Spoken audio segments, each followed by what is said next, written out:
All right, so we've moved on to the incline, and still you're gonna start with the incline at a weight that's just a little bit heavier than what I left off on the dumbbells.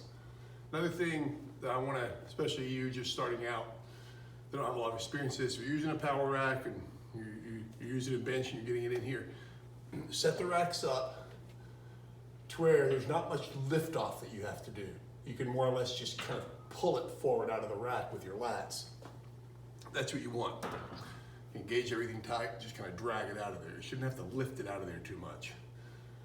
And believe me, if there's some shoulder issue I'm not aware of or something, you have to do it a certain way, that's fine. You figure that out how to do that. But all things being normal, this will be right. And move your incline, once you get your incline set up, move it back. You get to where you're gonna have enough room, and you'll test this with light weight to make sure you're not gonna hit the pins at the top. So you want to have it the bench as far back as you can while still not hitting the pins when you come up. This way it's easier to drag out, you're already closer, you're not stretched back as far trying to pull that heavy weight out, which will be especially important when you get heavier. All right? So hope that's helpful. Let's do our first set of inclines. Get everything real tight. Get your grip.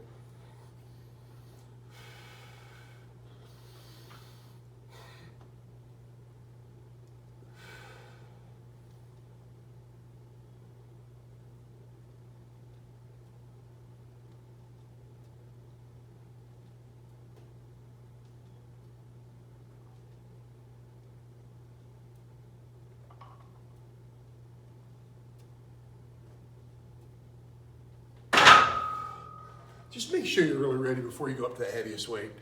Take it slow.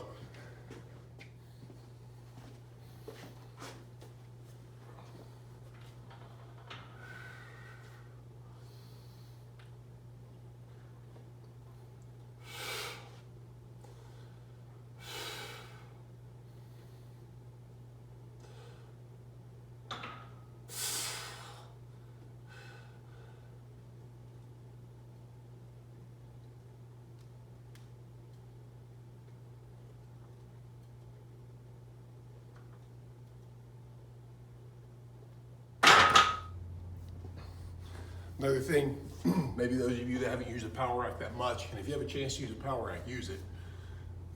Set these up as high as you can.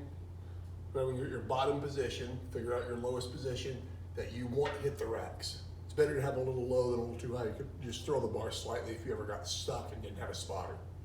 That's all you would do.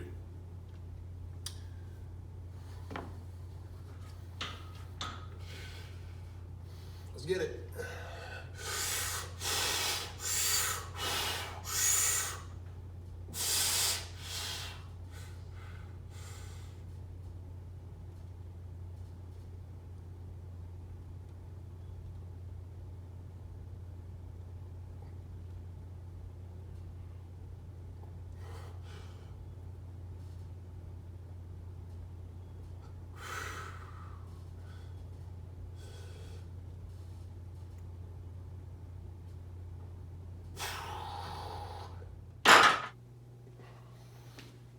All right, snuck in a nice strict set of 10 pull-ups right here before this set, this second work set of incline.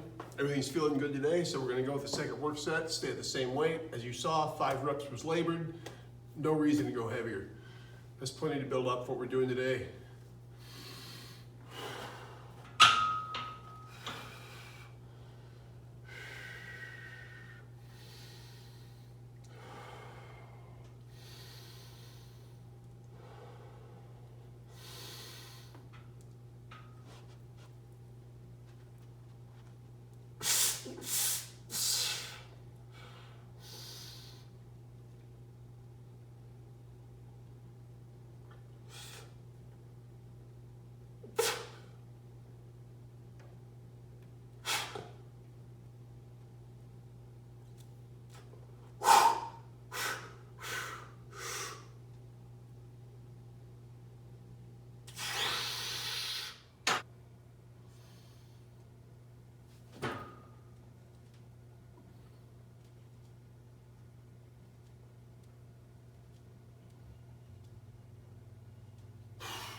All right, after marking that set of tension pull-ups like you saw, we're gonna go back and hit another set, third work set, the incline, and I think that's gonna be it for me for some good strength training today. I feel like they've had enough after this in that area.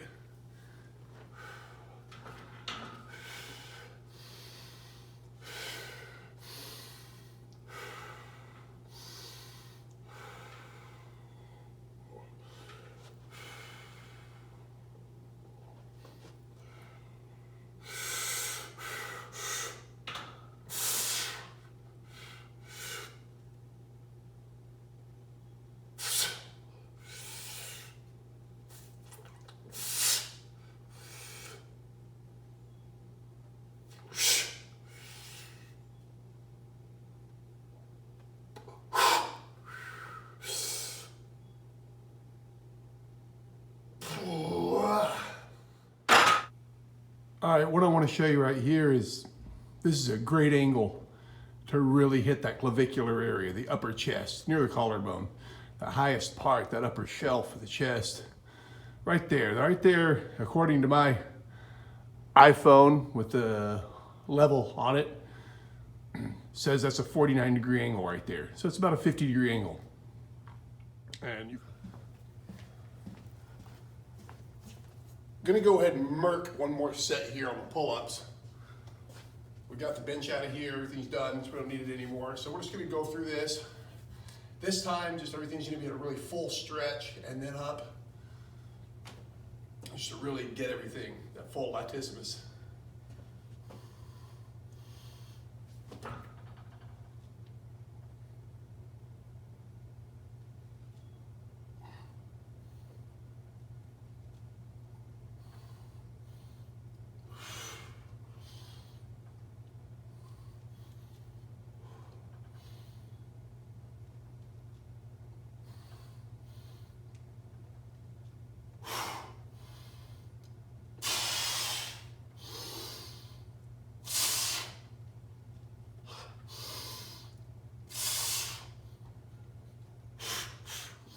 All right, something you couldn't see just by maybe watching that set of pull-ups right there necessarily, but that was going on the whole time was keeping the abs tight.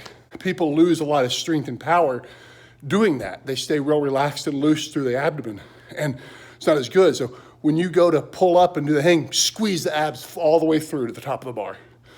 Don't let up on the abs. It might take your game up even a notch more. If we start using that core, you'll definitely feel more power. Your whole body will feel tight. You'll be as strong or stronger doing it this way. Last set. I'm gonna go ahead and work out one more set of pull-ups, but it's gonna be different. I just wanna show this to you.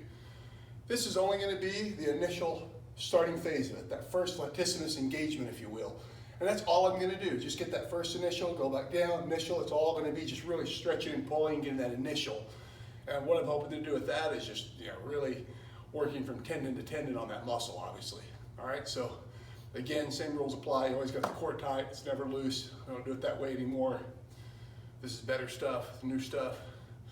All right, so here we go.